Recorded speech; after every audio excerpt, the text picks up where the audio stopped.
Hey, this is my January to June low by year check-in and restart. Because life really happened this spring and it just threw me off track, and so I wasn't tracking as well as I should have been. What's a low by year? And it's choosing to intentionally spend less or as little as possible in certain categories where you normally just spend frivolously. Things like clothing. They're generally non-essential categories. So I will go through a list of what my red light, yellow light, and green light categories are. Those are things that I'm choosing not to buy, buying little bit of as little of much as I can, and also just freely buying from. But first, let's talk about why am I doing this? So I am doing a low by year to help simplify my life. I'm also going through and decluttering my house as best I can. Because I just feel totally overwhelmed by everything.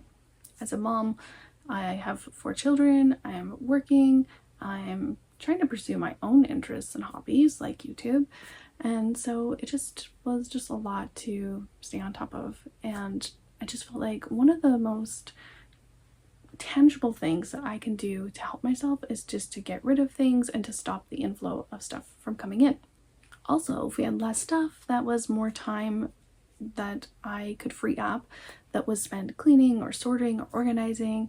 And so if we didn't have the things, I didn't have to do that and spend that time. So more time, that's always great. I wanted to teach our children restraint by example.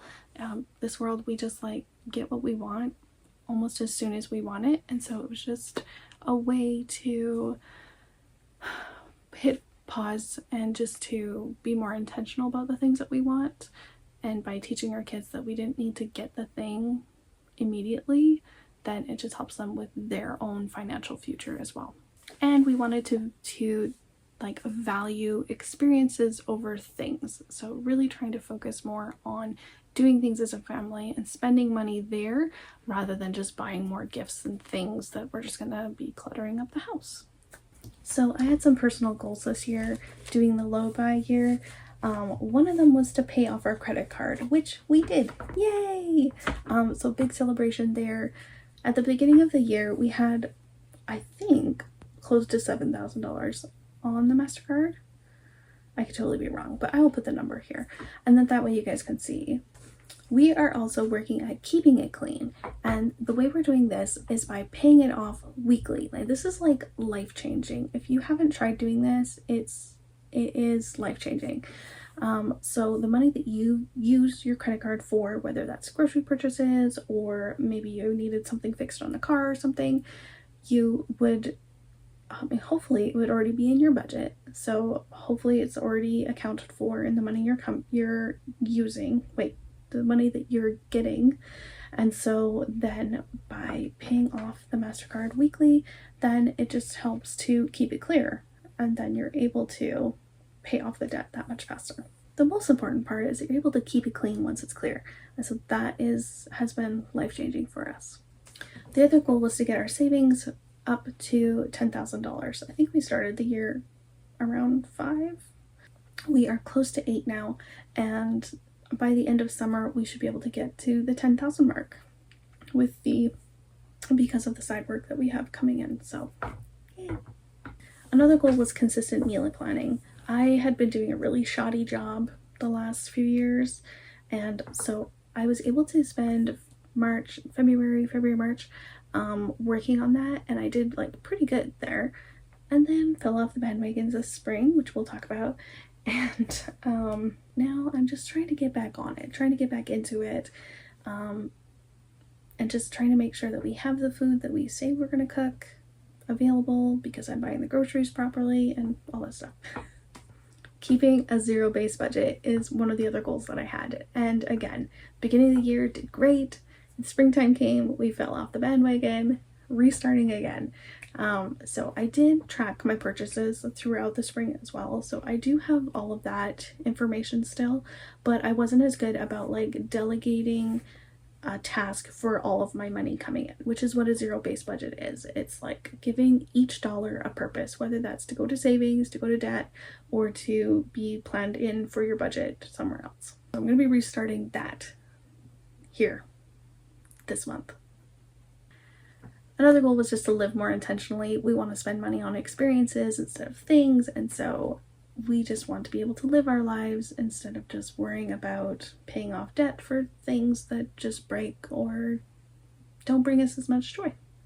One of the big goals that I didn't talk about in January, but has always been a goal of ours, is to pay off our mortgage early and just to experience that financial freedom of not having to worry about a mortgage. I just think that would be amazing, and then that money that goes towards our mortgage can go into more of a long-term savings plan. I don't have a retirement fund, so that is where that money would probably be going, towards our retirement and just helping our children. Life is like really expensive now, and it's really hard for those who are just starting out to get good jobs, so they probably will need some kind of financial assistance, and I don't want them to have to worry about money standing in the way of their dreams. Obviously, I'm not going to pay for their dreams, but you know what I mean. So part of my low buy year was to create the categories where I was going to not buy anything from, or try to buy as little from, and up to the categories that I was allowed to buy whatever I wanted to. So in my red light list, I had clothes for me, courses, especially online courses. Those have been a slight addiction. I have bought a couple of small ones that are under $100, but I also have been using them, so that is good. Books for me, or books, and not just pleasure books, but I was buying like books for courses and things to learn about things. I have enough books that I need to go through, so I didn't need to buy any more. Items that were for my business, like I would love to have a side business of some kind, whether that's to be like a postpartum doula, or what I was thinking was a postpartum coach, but I'm not really sure where that dream is going now, because I haven't done really anything with it this year, because one of my things was to not buy anything more. So I feel like I'm not taking action, but I also feel like by doing YouTube videos, I'm getting used to talking to a camera, getting in front of people, and so if that's something that I choose to do in the future, I'll be able to jump into it that much easier. So anyways, no money in the name of some kind of random business that Jerry makes up. And also no money spent on like just in case items, or I should buy this, or those kind of fear-based items. Okay, so for how we've been doing in our yellow light category, that had kids clothes and gears and stuff. Gears.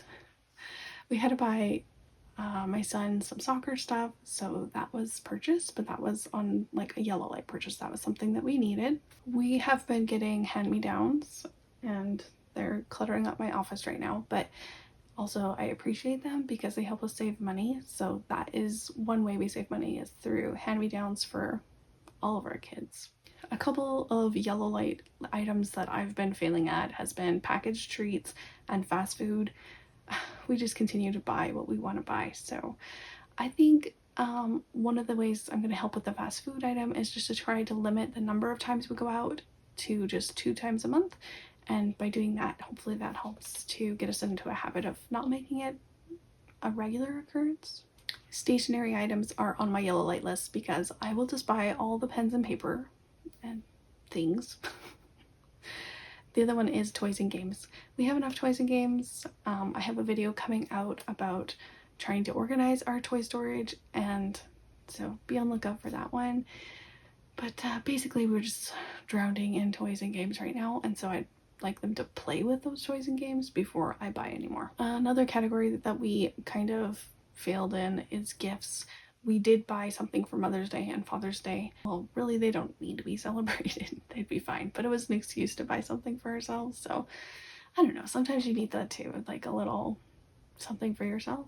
So, we try to put a cap on it and spend under $100, which we did. So, that was good. The last item in the yellow light category was broken items. If something broke, then we would like needed it and still used it, then I was allowed to buy it. I haven't broken anything that I could think of that we need to replace, so I have nothing to report for that. The last category is the green light category, so these are things we're allowed to buy from freely. Food is obviously on that, as well as medicine and supplements, so things that we're using, anything that the vehicles need, some maintenance and stuff. We drive older vehicles, so they do tend to need a little bit of upkeep, and so all of that is green light so that we can keep ourselves on the road safely. Household consumables like your toilet paper and napkins or things like that. Cleaners. And the last one in our green light category is experiences, because that was one of my values for this month, was to value experiences over things. We have a few things planned throughout the summer that we're super excited for. We're actually going away this weekend. And so we're just trying to value those experiences and get out and do things as a family. My oldest son is turning 20 this year. He'll be with us for at least another year. And so we wanted to make sure we just make the most of it by like gathering together often. Okay, I am going to do a section on my computer, and I want to show you guys how we are comparing this year compared to 2022 and 2023. It's generally the same numbers, but I thought it was interesting to graph it out so you guys could see. So I'm just going to cut to that. So you can see 22 is the blue lines, 23 is the pink lines, and 24 is the yellow lines. And that's why they stop at June, because that's all that's done so far. We're in the middle of July. So you can see a comparison of January's income. They're pretty close to the same. Had a little lower income last year. And then February's all pretty close. March, again, fairly similar. April's pretty similar. We do have a little bit higher of a tax return, I think, that we got in April. Also, I had some side work that came in April, and so that is why that guy is nice and big. Then May, also trending a little bit up there. Our May income this year was higher than the last 2 years, and same for June, so it'll be interesting to see where July takes us. The expenses here for the last 3 years. So January, again, really close to the same. I spent almost the same in January of 2022 as I did for 2024, so that's pretty interesting. And then February, I spent more this year than I have the previous 2 years, and that was actually surprising to me because we did work really hard in February.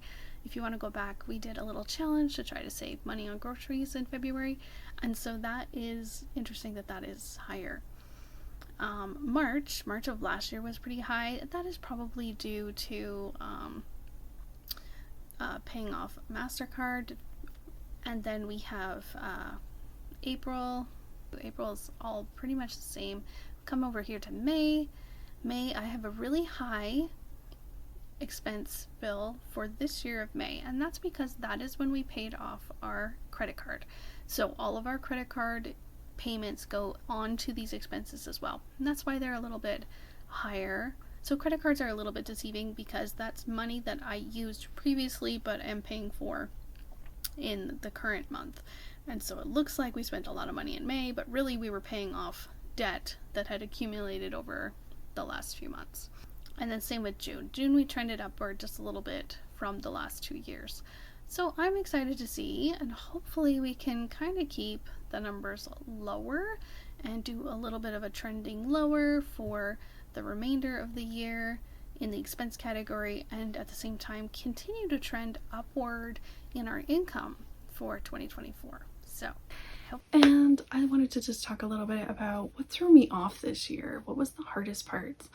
At the end of February, I was kind of reliving some memories from last year, from 2023, of when my son was in the hospital, and I was feeling a little bit anxious about that, and so there was some stress there. I had a major flux of side work, which I'm super appreciative of, but it did kind of derail me on especially editing videos. I was able to still kind of film, find pockets of time.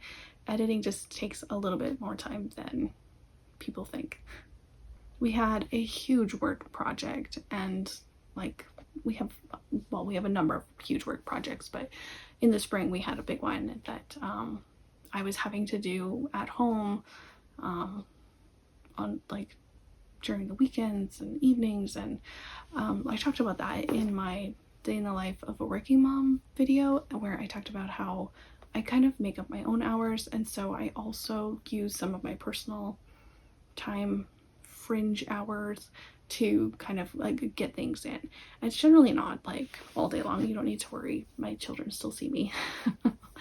It's just like a few hours here and there. An hour before bedtime, my husband's kind of getting the kids ready, and I'm just kind of trying to finish up a few little detail things. So yeah, huge work project that was taking up some time. We also had 2 kids in spring sports, which is so much fun. My daughter played softball, my son played soccer, and so that was just fun to go and watch them and just spend some time outside with the family. I also just had lack of planning, lack of goal setting, and so when I'm not like writing things down and taking care to like think about the future, it's harder to just track a path, right? It's harder to stay on path. And so I just felt like that kind of derailed me that way. Now, going forward for the next 6 months, I have a few goals. One is to finish saving up for that $10,000 or more if possible. So we need to get about $2,000 for the rest of the year. I did have some more side work come in, and so that will probably be a goal that we'll definitely reach here probably before the end of summer. Back in January, my husband, my oldest son, and I took a self-reliance course for financial self-reliance course. One of the things we talked about was different ways to save money, and one of the ways was to check your insurance providers. And so that was a goal that I set for myself, was to look into our insurance providers for our car and cars and our house, and just to see if there was some way we could save some money that way, to be able to go to a different provider and maybe be able to kind of shop around and see what there was. And the last thing that I really want to work on this year is emergency preparedness. I like to be prepared, right? And so I do have some quick grab and go car bags that we got it's been 10 years now. So I need to go through those, see what's actually usable still, kind of restock them, and then just kind of see like water purification options. Kind of like an emergency bathroom situation if that was ever needed. We are out here where we're kind of dependent on electricity for our household to function, and so maybe looking at pricing out a generator so that if something happened we could still have power. So just little things like that would be helpful, I think. I hope this video has been helpful for you and to make you feel like maybe you could do a low buy year or restart, or just realize that every time you make the intentional choice to buy less or to buy differently or to intentionally restrain yourself from buying something, it can be helpful for your finances. Also just realizing that finances is just a marathon. It's not something that just like happens. We have to continually work at it. And so not to feel bad about where your situation is, but just realize that it's something that you have to work on every week. Sometimes even day in, day out, it's helpful. So I hope that you enjoyed this video, and thank you for watching. I will see you in the next one.